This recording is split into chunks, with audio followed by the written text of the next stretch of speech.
What's going on? Welcome back to the channel. So ticker LMT recently did participate in the TD Cowen 46th Annual Aerospace and Defense Conference. I wanted to play this for you, go over my kind of thoughts afterwards, and go over everything else you need to know. But first, make sure you guys hit that thumbs up, and then as well, pop over to my Discord, completely free. Link in the description below and also the comments. A lot of good people talking on options, stocks, everything that you need to know. So definitely worthwhile to pop over there and take a look. With all that, appreciate all of you watching. Morning, guys. Thank you very much for joining us. This is our 46th annual A&D conference.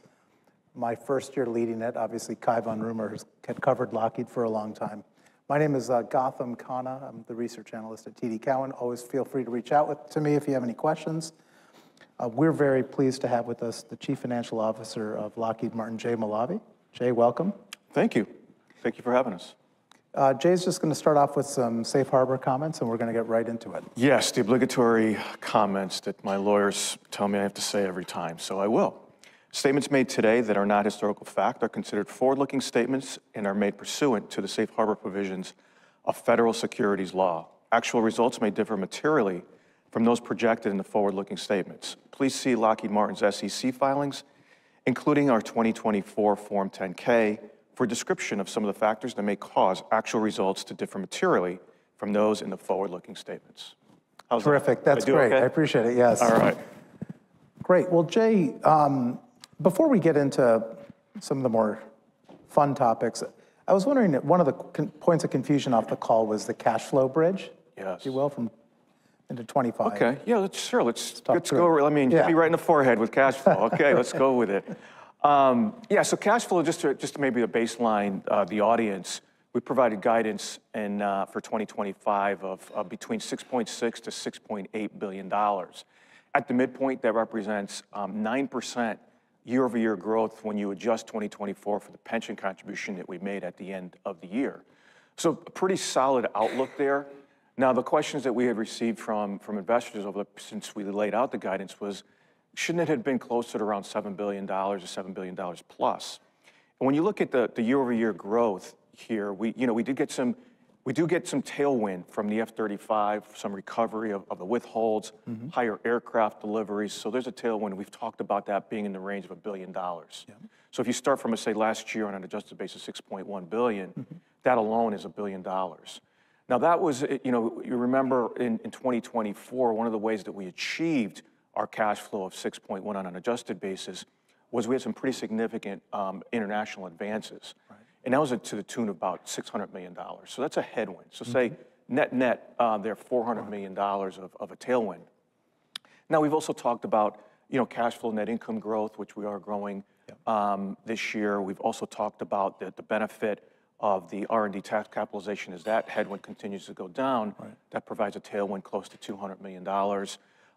We also had, we're also assuming a level of productivity benefit in our working capital productivity of 1 day of working capital improvement.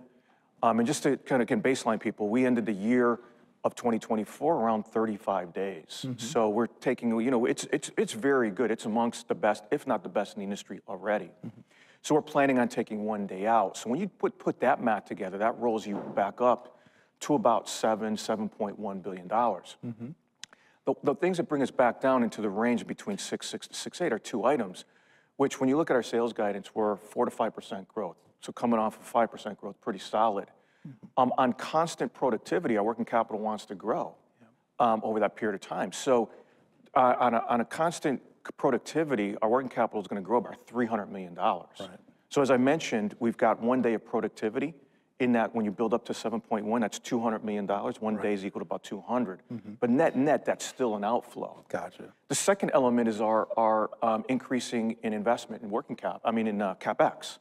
So this year, our guide is about $1.9 billion in that ballpark. That's $150 to $200 million of growth year over year. Yeah. So that brings us back down into the 6.6 to 6.8 range. Now, is it possible that we can do $7 billion in 2025? Yes, it's possible. One is, what we have for our plan for CapEx is the highest we've ever done. Yeah. So it's possible we don't get to that. And you could say maybe there's $100 million there, maybe it's higher than what we've done in previous years, but not as high as 1.9. Right. So it comes back down to say a 1.8. So it's probably $100 million of opportunity there. Okay.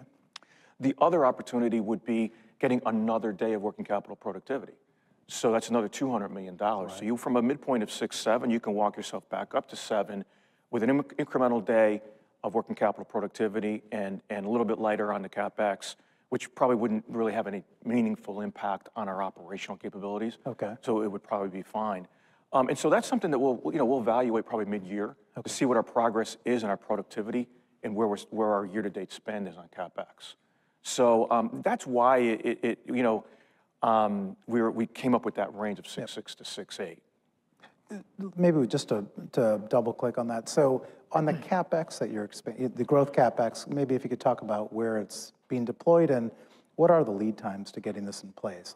Yeah, I mean, you're looking at, in many cases where it's facility modernization, you're looking at a couple years of investment, of kind of phasing through projects.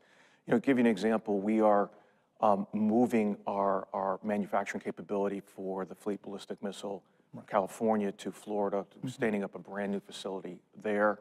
We're also making in space some significant investments in our Valley Forge campus for incremental volume in our glide body business. There, we are the glide body provider for the Sentinel program, and there's a few other programs there as well. We are, our missiles and fire control business has a lot of production ramp. We recently had completed a new facility for JASSM and LRASM production in Troy, but there's still incremental CapEx, across the portfolio in missiles and fire control to meet this continued demand that we're seeing. So it's pretty much really across the board where we're seeing, it's part of this, this walk up to deliver this mid-single-digit growth target that we have over the next couple of years, and or really over the next 3 to 5 years, and making sure that we're facilitized for that. And if there was $100 million, if you underspend by $100 million in CapEx this year, does that just move into 2026? Yeah, it would move into next year's, and typically that is what happens. We have a plan that we typically don't achieve, and it just continues to slide to the right. Gotcha. So I think $100 million is pretty manageable. Okay. On working capital, to your point, you guys are already kind of near best in class. Where's the opportunity there? Yeah, for us, when you look at our receivables collection days, it's very good. It's solid. You look at our where the opportunity for us is in our contract assets, so the unbilled receivable, the buildup of inventory, if you will. There's a lot of opportunity there across really the entire portfolio, but I'd say the largest opportunity would be in our platform businesses at Aeronautics and Sikorsky, and that is really driving throughput. Making sure that we can hit production schedules on time. If you think about it, when you got an aircraft platform build, you are in final assembly, you are dependent on a whole value chain of events to make sure that you can meet your schedule requirements. And so it's possible that you have a hiccup in a supplier here, hiccup in a supplier there, and that sets you back, which causes you to hold inventory longer than you otherwise want to, or your schedule would say. So I'd say that there's plenty of opportunity in terms of synchronization of those value chains in the platform businesses. But even in our businesses, which I would categorize as best-in-class working capital management, both at MFC and our space, on the contract assets, there's still opportunity to make improvements there. And so again, those are kind of run-of-the-mill type of production type of improvement opportunities that not only help you from a cost perspective, but also make the throughput process faster, and you can turn things quicker and free up cash. Gotcha. But to your point, it's across the portfolio. It's not like there's any one pocket that's particularly large. No, like I said, the platform businesses are with the largest opportunities that we can make, but there's opportunity across the company. And where do you think the limit is in terms of working capital days? I would say, so we're at 35 today. I think a reasonable goal for us is to be around 30. Okay. And that's probably a 5-year journey. It's not a 2-year journey, but I think we can get to 30. Gotcha. All right, that's very helpful. Just sticking on cash, obviously you pre-funded the pension contribution for 2025. Right. What's sort of the longer-term plan on pension? Are you going to do this again at the end of this year? We're keeping our options open. As I mentioned before, our first method of our first approach to pension contributions is seeing what we can do to manage it organically. And so when you think about how I'm trying to juggle it is, I've got like call it a $6 billion threshold of free cash flow. And what we've told investors over a period of time is that between our dividend and share repurchase, we'd like to kind of hold it at a run rate around $6 billion. Yep.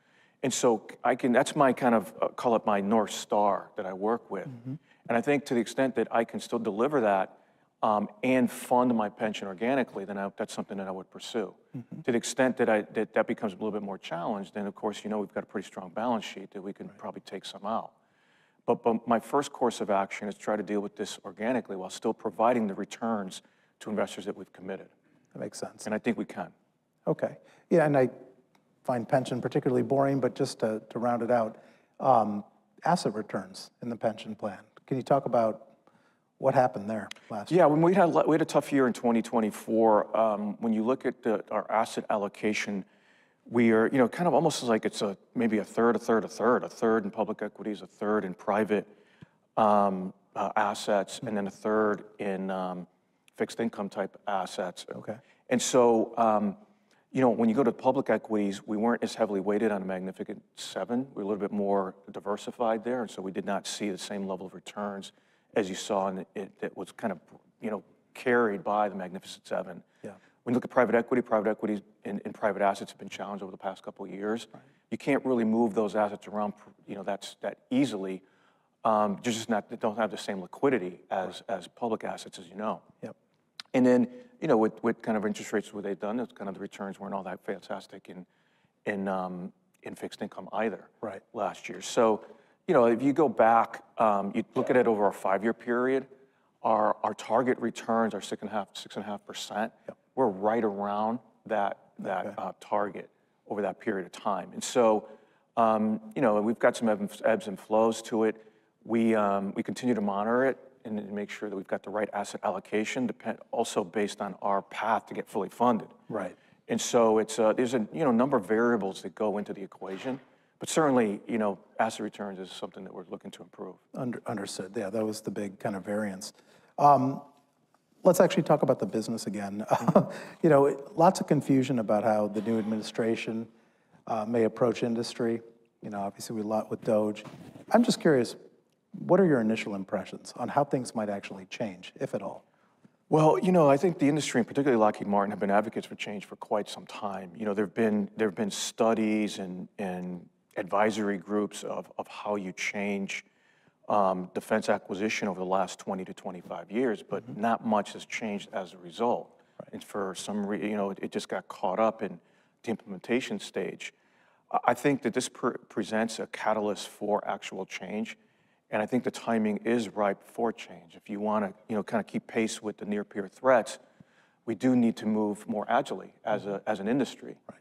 And both an industry as well as in the acquisition process. And some examples that come to mind for me is I'm of the belief that that defense acquisition should just really follow more commercial practices, and I think that would unlock a lot of agility and speed. And you think about some of the things just in the financial realm, but things like cost accounting standards, right? Allowability versus unallowability. Cost accounting standards, you have to talk about you have to explain how you allocate costs. And at the end of the day, if you've got a competitive bid and proposal process, why is that even relevant? Correct. You've got enough competition. Right. And so at Lockheed Martin, being a traditional prime, we live in both realms, which I think it's suboptimal. Right. So on the one hand, we have to deal and make proposals based on all the compliance requirements of cost accounting standards and TINA and all those type of things. In the other case, sometimes we're living in a commercial world. And I just think it's suboptimal. We should just bring everything over to commercial.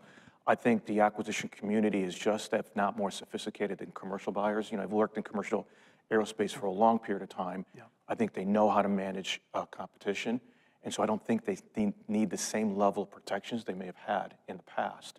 When you talk about maybe, you shift it over to maybe sole source, I even think that private industry and commercial industry deals with that today, where even in a sole source environment, you have things where you can leverage a future platform. If you don't play ball with me today on this program, well, then you may not be on the bid list for the next program. So there's ways to keep things in check, even when you have a supplier who's a sole source provider. Now, that doesn't mean that you can't have things like, some type of auditing to make sure the costs are reasonable, and I think that probably would be appropriate in a sole source. But you think about it, you've got TINA requirements where, we enter into contracts that are multi-billion-dollar contracts. In today's TINA requirements, we have to certify the cost and pricing data for anything that is above $2 million. Right. So a $3 million subcontract or supplier deal on a $2 billion deal, we have to go and get that level of detail and certify it. Mm-hmm. It's just incredibly time consuming. Yeah. And the value add is de minimis, if anything. Right. And so there's just a lot of opportunity, I think, to just really streamline that. I think, just in the acquisition process itself, if you adopt a little bit more commercial type, it would probably just reduce some of the requirements. And so, there's when you receive a request for proposal, mm-hmm. there are a lot of requirements in there that you have to meet. And maybe if some of those are more output-based, meaning I want this capability and I want it to be fielded by such a date, and I want it to do this. The stuff in between in terms of the requirements that they have to follow through, maybe you don't need that as much. You can provide the lax as long as there's a confidence level that they're going to get what they want on time and on budget. So, and then through what I would also probably argue is through program execution. Mm-hmm. Say a development program. There are a lot of steps where you have to pause and you have to do testing. There's a lot of testing requirements. Yes. Again, on the one hand, it provides a level of higher fidelity mm-hmm. of the success of a particular program, but it significantly slows it down. Right. If speed is your objective, then there's probably areas where you can do some level of interim testing, but not to the same degree. They can give you just the same level of confidence or similar confidence, but enables you to move quicker. And then even on the production side of it, there's various stages of a production cycle depending on what is being delivered, where there are a lot of also inspection steps. Mm-hmm. And I think that once you reach a full rate production, where the quality of whatever it is you're providing is fairly high, right. You could probably provide some relaxation of those interim testing requirements. And so, there's always going to be and there should be something at the back end mm-hmm. Where someone representing the government has to sign off that this delivery of this thing that you just manufactured meets the specifications right. of what is required. But at the interim steps, probably, if you're yeah. delivering at a high quality, they should be able to relax those. So I think there's just all the way through the process of bid and proposal, through the acquisition of it, and the management of a program. I think there's just a lot of opportunity to really streamline things. It's interesting you mentioned a number of things that the LHX CEO publicly revealed in his letter, the TINA threshold, acquisition reform. Is there a receptive audience, in your opinion, at this point, or is it, have they engaged with Lockheed Martin? I think so. When you work with people in the acquisition community, they understand and they generally agree. Okay. It's difficult when you're dealing with the size of the organization to get a complete consensus. Right. So you're always going to have a certain level of holdouts. There's always going to be a reason to maintain the regulatory framework as it exists today. There's always going to be a reasoning for it. Right. The question is, can you still meet the same objective just through a different way? Mm-hmm. And it's my hope that through this DOGE that we'll get, it becomes a catalyst for that change. And I think in the end, what are we trying to do? We're trying to field a capability to our end user, the warfighter, as quickly at the highest quality, at the lowest cost right. as possible. Yes. And that's what the acquisition process should be geared towards. That makes a lot of sense. One of the things, obviously, when a customer buys, industry structure reflects how customers buy things. And so naturally, a lot of investors are concerned that DOGE and the new administration might be a threat to incumbent contractors like Lockheed who have right. Adapted to the way the world actually is. Mm-hmm. I'm just curious, how would you reorganize in that environment if we do actually see some real procurement reform changes? Well, we would become a leaner organization. The compliance costs would come down significantly. Okay. And so ultimately, the cost of us delivering a capability would come down, which makes it easier for the customer to afford either more of whatever it is they're buying or buy other things too, because the cost of what they're going to be buying just comes down, in my opinion, when you really reduce that burden. The other thing I would say is that, I think that investors have this view that Lockheed Martin and other traditional primes, that their moat is the ability to navigate this regulatory framework, and they're really good at it, they're experts at it, we've been doing it for such a long time. Correct. And yes, we know how to navigate it, but I don't view that as being as the primary moat for a Lockheed Martin. I think if you have to rely on a regulatory framework to be competitive, I don't think that's a strong business model. What makes, I think, Lockheed Martin unique is our technical capability. We are, you think about it, a high-end systems integrator. We operate in every single domain, and what that gives us is mission experience and mission expertise in every single domain at the highest level, the systems integration level. So we get to see how everything comes together. We're able to provide that feedback to our customer, and we're able to have the dialogue with our supply chain and suppliers in terms of how they fit in the overall framework of an entire system. Right. That is not easy to replicate, and that is what our moat is. Yeah. It's the systems integration capability of this company. That's an interesting point. I'm curious, and this is the hypothetical, but how would the portfolio be different if, in fact, every one of your asks gets implemented? Would all the businesses that currently are part of the portfolio still fit? Are there things that would be I more or think less? so. I think, especially in this day and age, you think about, Lockheed Martin, we've got our 4 business segments. We've got rotary mission systems, we've got aeronautics, missiles and fire control, and space. And historically, they've operated pretty independently. Yeah. They provide a mission capability or elements of a mission capability, system capability in that particular domain that they operate. But with things like Joint All-Domain Command and Control, at Lockheed Martin, we call a 21st century security. What we've been trying to do is provide mission capability and have a dialogue to the customer and a complete mission set. So when we talk to the customer, we talk about, particularly to say we're talking about a Joint All-Domain Command and Control. And first, we got Air 6500 in Australia, we got Defense of Guam, right, systems that we're under contract for today. We have a dialogue holistically. Here's what space can provide to this capability. Here's what our ground radar systems can provide to this capability. Here's what our PAC-3 integrated air and missile defense can provide to this capability. Here's what our Aegis Ashore system can provide in terms of tying all these things together.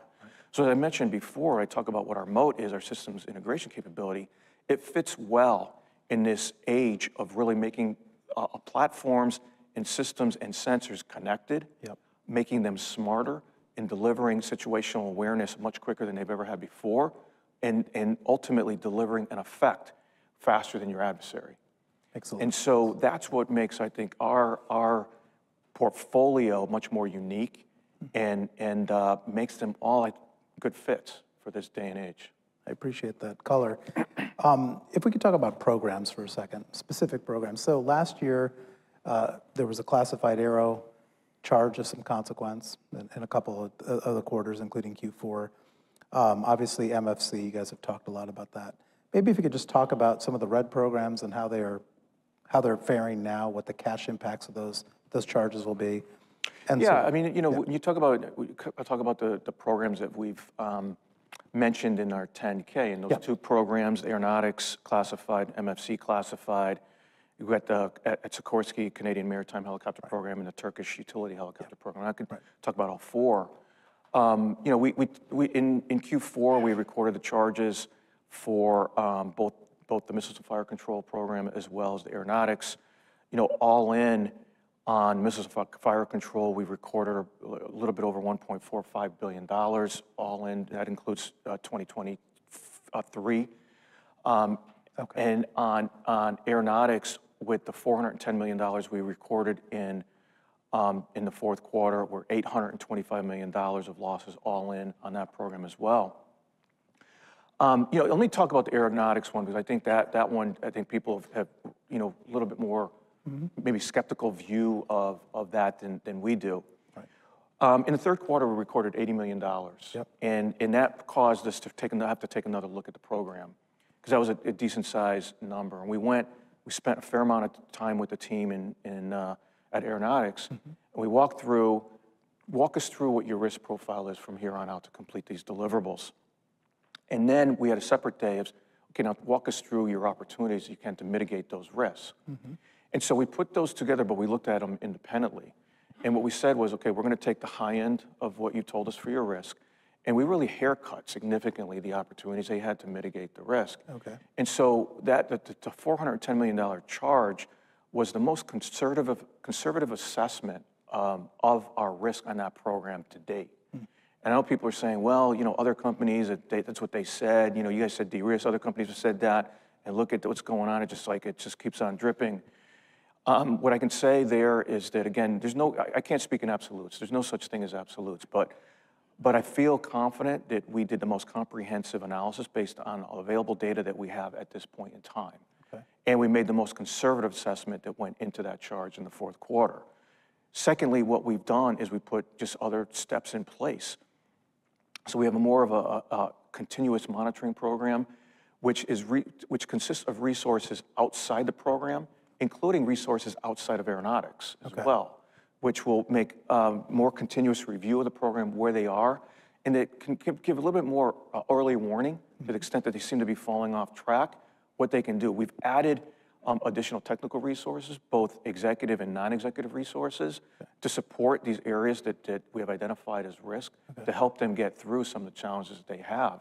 And then we've also added things like automated testing in certain areas. And so I think the combination of taking a more conservative approach on the losses or the cost, as well as bringing in this additional resources, adding the continuous monitoring to the program, we feel like we've got it pretty well contained. Gotcha.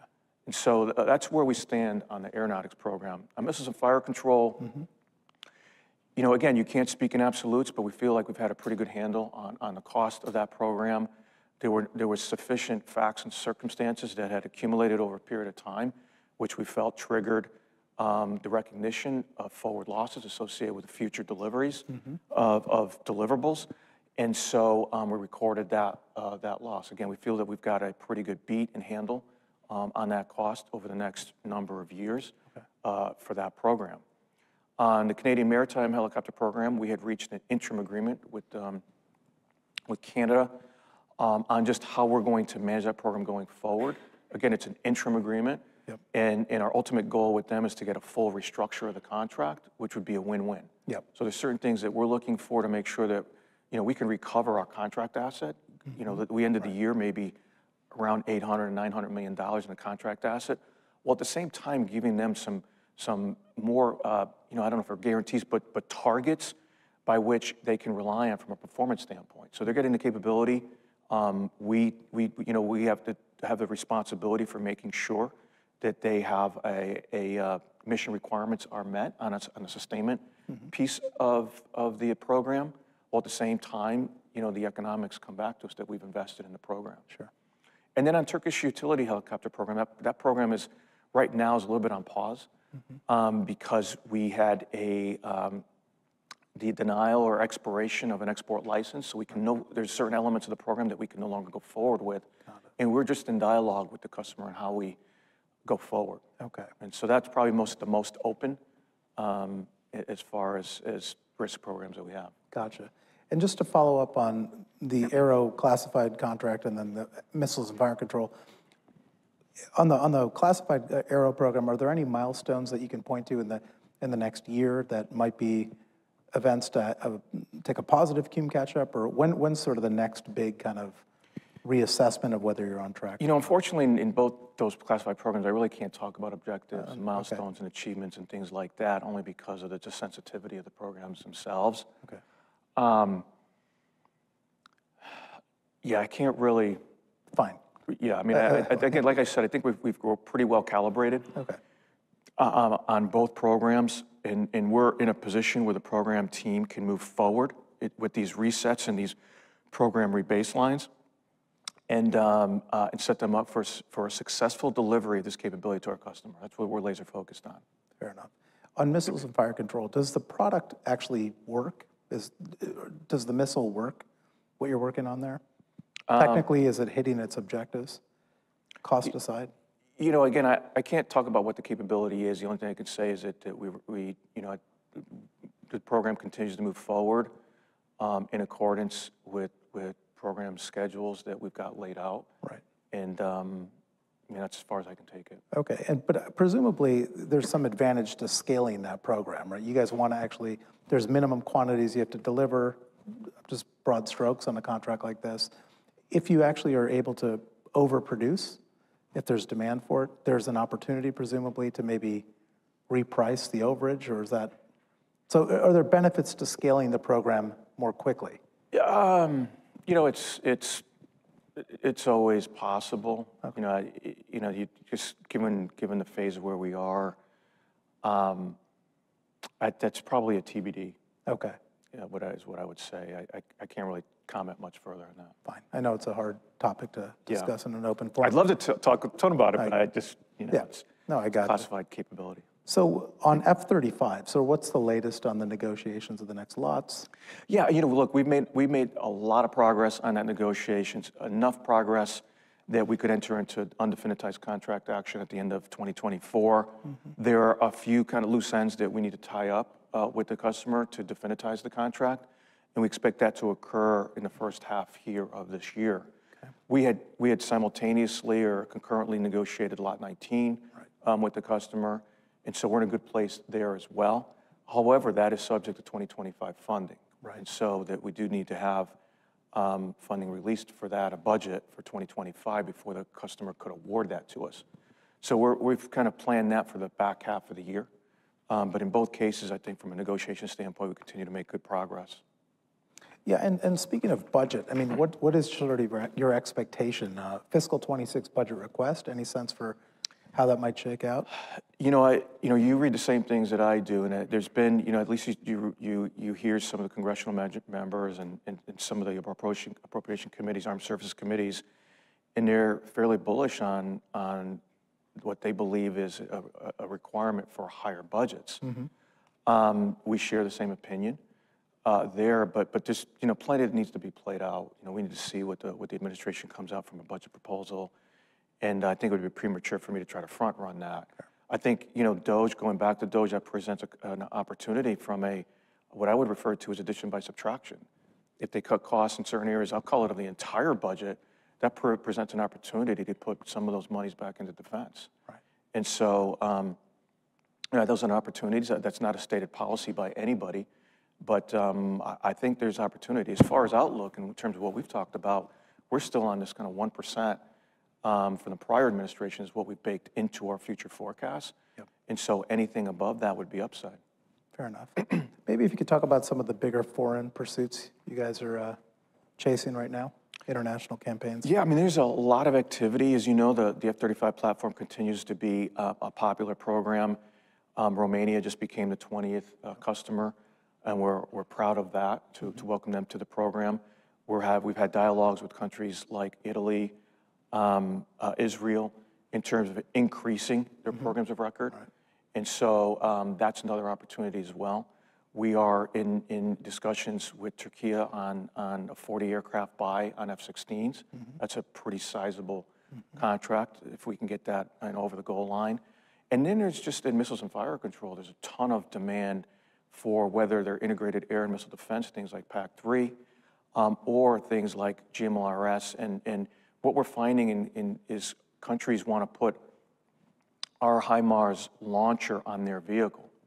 So a country like Poland, what they were referring to is a program kind of referred to as HOMARS, which would be their vehicle that we would put our GMLRS launchers on. So there's a lot of opportunity, a lot of demand and inquiries, and it's something that we look at strategically as well. Besides creating these opportunities and developing these opportunities with these countries, we also view co-production in country as an opportunity to provide more resiliency in our supply chain.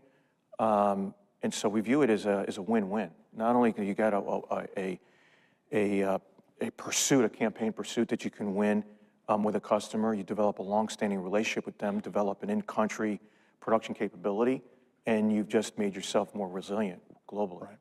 Speaking of making yourself more resilient, you guys entered into an agreement for SRM with GD. Correct. Right?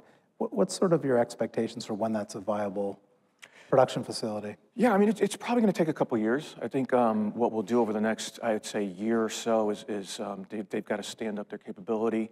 We'll go through test and qualification of that. In that case, we will own the design of the solid rocket motor. They will do the manufacturing for it, the final assembly. We will also manufacture certain components, which will then go to GD to do final assembly. And so we have to complete the design. They have to go through their qualification for final assembly. We'll do testing events. And I'd say probably sometime in 2027, we'll probably start some low-rate production. Gotcha. Okay. One of the things we were also talking about earlier is those withholds on the F-35. Yes. So maybe what's the latest in terms of combat capability and the ability to? Yeah, so we continue to make progress on the program. We continue to make advances in making progress on integration, mission system integration. There's really two elements: completing mission system integration as well as improving system stability.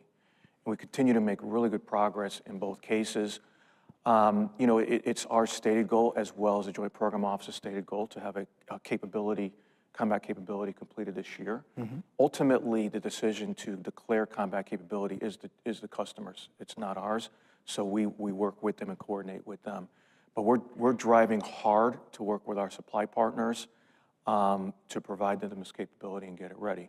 What I would expect, and as I mentioned on the earnings calls, that we'll continue to upgrade the system, and that will go into 2026. And so we will have some withhold releases this year, and I would expect there to be more withhold releases in 2026 as well. Gotcha. Lots of talk about Iron Dome. How would Lockheed play in that? So, again, you talk about our portfolio, and I kind of talked about it a little bit before, almost was a precursor. When you think about Homeland Defense and you bring in our capability, first we have the battle management systems. We do battle management systems for the Navy, for MDA, and a number of customers. And so the command and control system, we have very good systems to provide. As I mentioned, things like Defense of Guam, Aegis Ashore, a lot of these things are portable to a larger continental U.S. protection system. We have the space awareness, missile warning, missile tracking. We've got those capabilities. We've got the integrated air and missile defense system. So you talk about multi-layers. So we've got PAC-3, we've got THAAD, we're on NGI, Next Gen Interceptor, which NGI always was Homeland Defense already.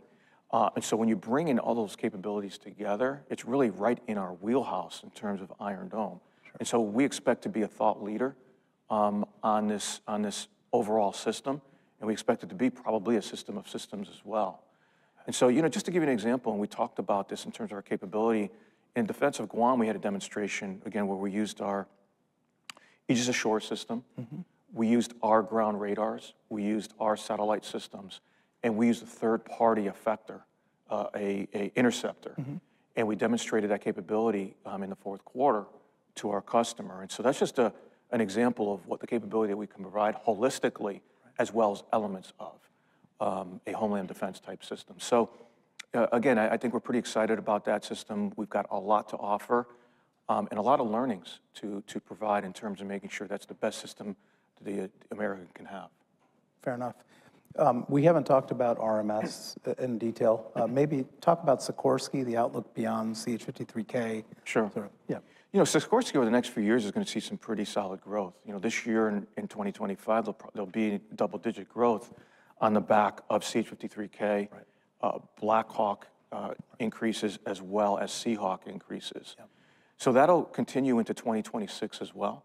And then it'll start to flatten, the Black Hawk and the Seahawk will start to flatten out, maybe decline period, but then CH-53 will continue to grow. So over maybe a 5-year period, you'll see probably a low single-digit growth there on the back of CH-53K. But over the next 2 years, it's going to be the strongest grower at RMS. Gotcha. But beyond, so your point is it'll start to mean revert back down. Yeah, it'll revert back. It'll still, like I said, the CAGR between now and 28, let's say, will still be a growth CAGR because of CH-53K. Fair enough. Gotcha. Space, obviously strategically important, competitive in launch and satellites. kind of what's the longer-term outlook for Lockheed in that domain? What strengths do you guys have? That Yeah, I mean, really... space, when you look at their businesses, and they have, call it 3 different businesses. They've got national security space, which, they're $11, $12 billion segment. Yep. A little bit over half of that is in national security space.